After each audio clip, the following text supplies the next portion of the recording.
इसका इसमें लेड काफी बड़ा पड़ा है, 5.14 है मिलीग्राम पर किलोग्राम, मतलब लेड है। तो ये सब ट्रुफला जो है बहुत कॉमनली लोग जाके खाते हैं, ओवर द काउंटर खरीद के खाते हैं, लेकिन इसका कोई रेगुलेट ना, बिल्कुल गलत।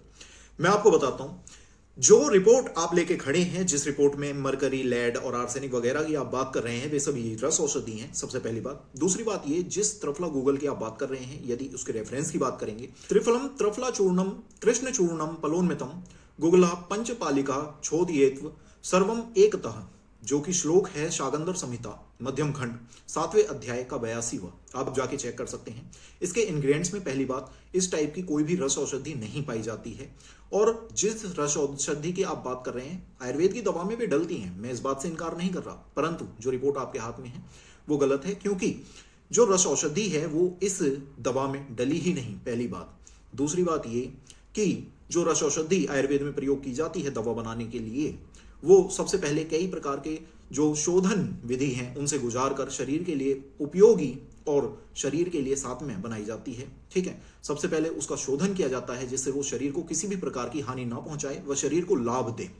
परंतु जब किसी योग के इंग्रेडिएंट्स में ही वो पर्टिकुलर चीज जो आप बोल रहे हैं नहीं है, तो जो आप बात कर रहे हैं वो सरासर गलत है। बात आई आपकी रिपोर्ट की, तो या तो ये गलत है, अन्यथा जिस लैब से आपने करवाई वहां मशीन में कुछ दिक्कत है, अन्यथा हो सकता है कि जिस कंपनी द्वारा ये बनाई गई उससे कोई गलती हुई हो, क्योंकि आयुर्वेद की यदि आप बात करेंगे तो आयुर्वेद में इस योग में किसी भी प्रकार के ऐसे इंग्रेडिएंट्स की बात ही नहीं है जो आप कर रहे हैं। ठीक है, सबसे पहली बात यह है। इसके अलावा आयुर्वेद को बदनाम करना आसान है, परंतु इसका सम्मान करना सबके बस की बात नहीं। ये हमारे बुजुर्गों से मिली हुई हमें विरासत है, इसका सम्मान करें और ऐसे एलिगेशंस ना लगाएं। रस औषधि भी यदि आयुर्वेद में बनाई जाती है तो वो शरीर को लाभ पहुंचाती है, रसायन है। ठीक है, आपके शरीर में सातों धातुओं को उत्कृष्ट रूप से उत्पन्न करने में समर्थ है और अलग अलग व्याधि को बहुत तेजी से जो है हरती है, अपने एक्शंस को सुपर फास्ट कर लेती है, क्योंकि वो जो है अनेक प्रकार की शोधन, मारण इत्यादि विधियों से गुजार कर शरीर के लिए उपयोगी बनाई जाती है। रोग प्रतिरोधक क्षमता उसमें उत्पन्न की जाती है, कोई मजाक नहीं है जनाब। जब आप रस औषधि बनाते हैं तो आप कितने दिन तक उसके साथ मेहनत करते हैं वो वैद्य से पूछिए।